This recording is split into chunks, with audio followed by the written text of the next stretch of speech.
নগাঁও শ্ৰম আয়ুক্ত কাৰ্যালয়ৰ জ্যেষ্ঠ সহায়িকা জেউতি দেৱীক আজি আনুষ্ঠানিকভাৱে কাৰ্যালয়তে বিদায় সম্বৰ্ধনা জনোৱা হয়। এই উপলক্ষে আয়োজিত এখন সভাত নগাঁৱৰ সহকাৰী শ্ৰম আয়ুক্ত কবিতা বৰ্মনে ভাষণ প্ৰসংগত জেউতি দেৱী এগৰাকী নিষ্ঠাবান কৰ্মী আছিল বুলি মন্তব্য কৰে।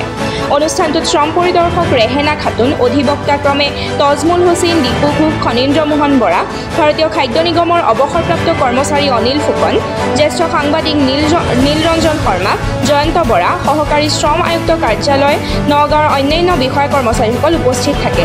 উল্লেখ্য যে যোৱা 30 জুনৰ দিনাই জ্যেষ্ঠ সহায়িকা জেউতি দেৱীয়ে চৰকাৰীভাৱে অৱসৰ গ্ৰহণ কৰে যদিও আজি সেই সহকাৰী কৰ্মীসকলে কেক কাটি গামোচা ফুলৰ তোৰা, সম্বৰ্ধনা পত্ৰ, শৰাই, পিতলৰ জাপি, বস্ত্ৰ আদি প্ৰদানেৰে আনুষ্ঠানিকভাৱে বিদায় সম্বৰ্ধনা জনায়।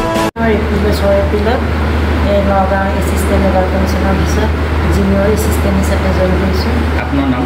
মোৰ নাম শ্ৰীমতী জেউতি দেৱী।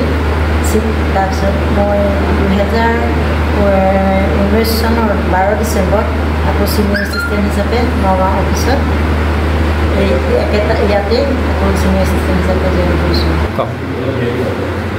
আজি সহকাৰী শ্ৰম আয়ুক্ত কাৰ্যালয় নগাঁও আমি সৰুকৈ এটি অনুষ্ঠান পাতিলোঁ।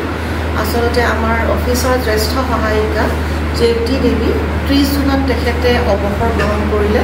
সুদীৰ্ঘ 38 বছৰ তেওঁ এই নগাঁও কাৰ্যালয়তে চাকৰিকাল সমাপ্ত কৰিলে।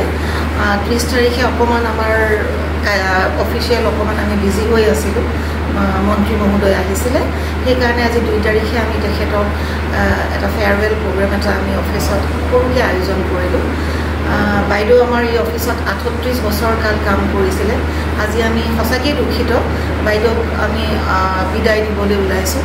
এইটো চিৰন্তনৰ সত্য যে কিবা এটা বস্তু আৰম্ভ কৰিলে তাৰ সদায় শেষ থাকেই, আৰু গতিকে চৰকাৰী নিয়ম মানি আজি 60 বছৰ পূৰ্ণ কৰাৰ বাবে তেওঁক আমি আজি এটা সৰুকৈ অনুষ্ঠান পাতি তেখেতক আমি অৱসৰৰ ঘোষণা কৰিলোঁ। News desk BSN 24।